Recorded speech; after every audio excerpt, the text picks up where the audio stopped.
Batman? Batman! What's up, everybody? Thanks for stopping by Killer Off-Road Hobbies for this full review and my thoughts video. I'm your host, Gary, and today we are focusing on the ProLine Pro MT 4x4 110 scale four-wheel drive monster truck. Now, this comes as a roller, basically, from ProLine or any place that sells ProLine for about $400. You do have to paint the body and add your own electronics. Now, I have ran a couple different electronic systems in this thing, and I have settled on the one that is in here now. So we'll go over this. This is a true 110 scale four-wheel drive monster truck, though. It's not oversized, it's not undersized. It is a little bit wider because I did put a upgrade on here, but we'll talk about that. And we'll basically just go over kind of the truck, what you get, a couple of the flaws, a couple of the positives, and then I will tell you exactly what I think of this truck at the end. So let's do it. Alright, so right out of the gate, the body looks awesome. It has been plenty durable from my experience. And as you can see, I just went ahead and made it more durable than it already was. But I do think this thing looks awesome. And Batman. Yes, cool looking truck. And yeah, I like the body. Has worked well so far. Okay, so coming to the truck, as I said, this comes as a roller, so it will not come with the electronics that I have in here when you get it. So if you like the way it looks when I've driven this thing or anything, yeah, I'll tell you what I'm running. That way you could set yours up if you choose to get one of these the same way. Alrighty, so as far as everything working out, going together well, and everything out of the box, everything went together flawlessly. Basically, you just have to put the motor, ESC, and steering servo in it, and put the tires on. So I did run a 4076 brushless 1700 kV motor in this thing first off, and I was running a 150 amp ESC out of the gate. I did like that, but it was kind of slow, and I decided to up the kV of the motor, and I decided I was only going to run this thing on 4S, so I put a 100 amp Hobby Wing quick run ESC in this thing, which is a 3 and 4S capable, and I went with the Castle 1512 2650 kV brushless motor. Now, I find that this is absolutely plenty of power for this truck. I am running the XJ 20kg steering servo as well. Now, some people had problems breaking their steering with this truck. I haven't had an issue with that, but there are a couple other issues I will go over with you guys that you should be aware of if you are planning on or thinking about getting this truck. Now, I want to go over some positives and negatives right now, so let's do that. One huge positive is the tires. The tires this thing comes with, these ProLine XT 28s, are amazing tires. They do tend to balloon, so if you want to take precautions and either cinch them down with wire or, you know, string of some kind to keep them from ballooning in the front, or you want to go ahead and use anti-balloon methods like gorilla taping the inside of the tires. Whatever you choose to do to stop it from ballooning, you can do that. I'm not a big fan of doing that. I don't mind the ballooning a little bit because I'm not a huge speed freak, and it does help do backflips when the tires turn into pizza cutters. So I'm not overly worried about ballooning, but these tires tend to get good traction on every surface that I've ran them on, and I just think they're excellent tires. So good job, ProLine, for including these in this roller kit. Moving along, another very, very nice thing about this truck is the battery tray. The battery tray is very generous. I do have that little piece of foam down in there. It does not come with that, by the way. but it's very generous. The straps are plenty long, and you can fit a good big brick 4S pack in there, no problem at all.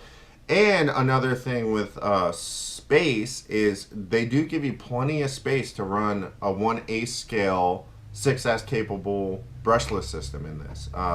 As you can see, I have plenty of room to run a bigger, longer can motor or a bigger ESC if I wanted to. Like I said, I ran a 4076 brushless motor and a 6S capable ESC. Plenty of room, no problem at all. The center diff it does come with a plastic spur gear on it, but I haven't had a problem. I have heard of people chewing theirs up relatively quickly.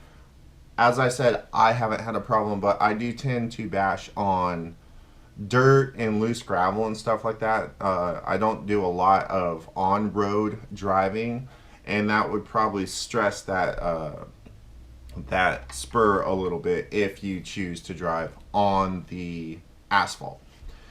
As far as the plastics and everything on this truck, the shock setup and everything, I went with 70 weight oil in my shocks, and I find that to be perfect for the jumps and stuff I take. The plastics have been amazing on this truck. I have not broken an A-arm, a bumper mount, anything, a body mount, nothing. Nothing plastic on this truck has failed. So all in all, I'd say this is a pretty solid little truck. For the price point, you know, we'll get into that in a little bit. Now we're going to move to a few negatives. A few negatives about this truck is that if you do not run the wheel spacers like I have on here, and thank you Rich Duperbash for the heads up about that, you will melt your pillow balls. I don't know why. For some reason it causes friction and it causes those pillow balls to melt in the front, and those are kind of a pain in the butt to fix, because you have to melt it melts in there, and then you have to melt it to be able to unscrew the screw to get the plastic piece out to put a new one in. So running the spacers is almost mandatory on this truck.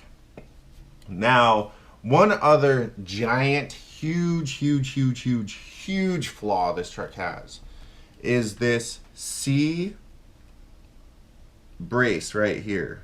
This bulkhead brace that holds in your suspension pins in the rear. Here's two of them. These are 13 bucks a pop, and they tend to bend right here. As you can see, they are both bent right there. So I bent one on both sides. I bent this one on this side, this one on this side. These are 13 bucks a piece, so this is $26 worth of aluminum sitting right here. And although I did have pretty hard crashes to bend both of those, they will bend relatively easily. You do have to take basically the rear of the truck off and tear it down just to get to that, which is kind of a bummer. So I would like to see them do something about that, upgrade or whatnot. But yeah, that is a huge weak point on this truck, that bulkhead brace right there. Another thing that happens quite often is this rear track bar decides to pop this plastic piece off. That's annoying, doesn't really affect the running of the truck. But other than that, this thing is stellar. Very tough little truck. Those things are annoying, especially that C bulkhead brace or hinge pin mount, whatever you want to call it. But we're gonna come to my thoughts part of this right now. Okay, so as I said, this truck is $400 to purchase, and then you have to put your own electronics in it. Now, if you have your own electronics to throw in this to get this thing up and rolling, that is not too bad of a deal. But The way I have this set up with the Castle 1512 motor, I think that cost me 75, 80 bucks. The ESC is going to run you about 60 bucks. Steering servo, the one I have in here is like 12 bucks. And then the wheel spacers that I think are probably mandatory for this truck, because if you don't run them, you'll just keep melting those pillow balls. Those were 20 bucks per side. I think like 20 bucks for the front and 20 bucks for a set for the rear, or like 15 and 15. So we'll just call that 30 bucks. Now that pushes the price of this truck above a Arma A scale ready to run. And that's not including if you have to buy a transmitter, which I didn't have to. I just ran one that I had on this truck. And then you start adding up these. Every time you break these, it's 13 bucks. This thing is a pretty spendy little 110 scale four-wheel drive monster truck. Do I think it's worth it? I don't know. I mean, I have fun with it. I have a lot of fun with it. Would this be the first truck that I grab off my shelf when I go bashing? No, it would not. Is it something I really enjoy bashing? Yes, I really do enjoy bashing this truck, and I think it's very, very fun. Do I think it's worth the price tag? I'm going to leave it up to you. I'm going to give this truck a solid 1 thumb up. Other than that, I mean, the reason this thing doesn't get 2 thumbs up, one, the price. I think the price is a little bit above the value of the truck for sure. I don't think it's astronomically high, but it is very, very expensive for a 1/10 scale. And with the flaws that this truck has out of the box, I think it's kind of a gamble. If you don't mind investing a little bit more money in this truck to run it and drive it crazy, I think you will love it. I love driving this little truck.